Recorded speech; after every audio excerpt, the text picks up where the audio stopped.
नमस्कार, आप देख रहे हैं नवांबे न्यूज। दतिया विधानसभा उपचुनाव की घोषणा के बाद आजाद समाज पार्टी ने चुनावी तैयारियों को लेकर पक्ष रखा है। पार्टी प्रत्याशी दामोदर सिंह यादव ने दावा किया कि उनकी पार्टी लंबे समय से जमीनी स्तर पर जनता के बीच सक्रिय और चुनाव के लिए तैयार है। दामोदर सिंह यादव ने कहा कि राजनीति में भी दो तरह के लोग होते हैं, एक वो जो केवल चुनाव के समय सक्रिय होते हैं और दूसरे वो जो पूरी समय जनता के बीच रहकर काम करते हैं। उन्होंने कहा कि आजाद समाज पार्टी दूसरी श्रेणी में आती है और उसके कार्यकर्ता लंबे समय से जनहित मुद्दों को लेकर संघर्ष कर रहे हैं। उन्होंने बताया कि पिछले लगभग 3 महीनों में पार्टी ग्रामीण और शहरी दतिया में जनसंपर्क अभियान लगातार चला रही है। पार्टी की सेक्टर समिति, पोलिंग एजेंट और बूथ स्तर की तैयारियां पूरी कर ली गई।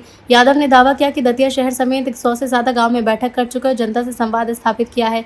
उन्होंने विश्वास जताया कि उपचुनाव में पार्टी को जनता का समर्थन मिलेगा। होते हैं पढ़ने वाले, एक जो सिर्फ परीक्षा के टाइम पढ़ते हैं और एक होते हैं जो 12 महीने पढ़ाई करते हैं। जो 12 महीने पढ़ाई करते हैं वो बड़े रिलैक्स रहते हैं, तो हम उन्हीं बच्चों में से हैं।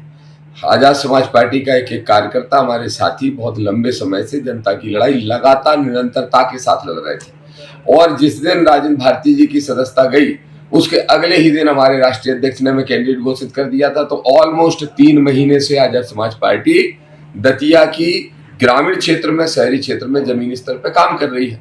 हमारे सेक्टर बन गए हैं, हमारे पोलिंग एजेंट, पोलिंग बूथ तैयार हो गए हैं, हमारा सारी तैयारियां हो चुकी हैं और मेरी खुद की 100 से ज्यादा गाँव में सभाएं हो चुकी हैं और दतिया शहर में भी सभाएं हो चुकी हैं। हमारी पूरी तैयारी है और हर हाल में आजाद समाज पार्टी ऐतिहासिक जीत दर्ज करने वाली है दतिया के उपचुनाव में। सर, देखने को मिला है कि जो भी प्रत्याशी चुनाव जीतता है, क्योंकि अब विधायकी के लिए कम समय बचा है, तो ऐसा क्या होगा जो दतिया के लिए विकास के रास्ते खुलेंगे? देखिए, दतिया में सबसे बड़ी इस समय की जो समस्या है वो है भय की और भ्रष्टाचार की।